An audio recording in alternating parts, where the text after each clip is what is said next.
Olá, I am going to tell you a little bit about artigos indefinidos, indefinite articles.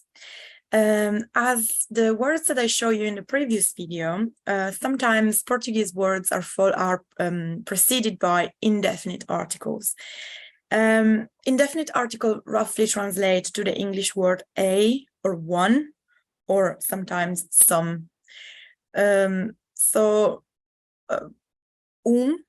uma would roughly translate to a. So, supermercado, a supermarket, uma farmácia, a pharmacy.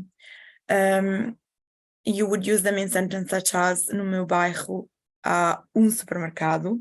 In my neighborhood, there is a supermarket or one supermarket. No meu bairro há uma farmácia. In my neighborhood, there is a pharmacy or one pharmacy. And we normally use them for things that we haven't talked about before. So things that haven't been mentioned before.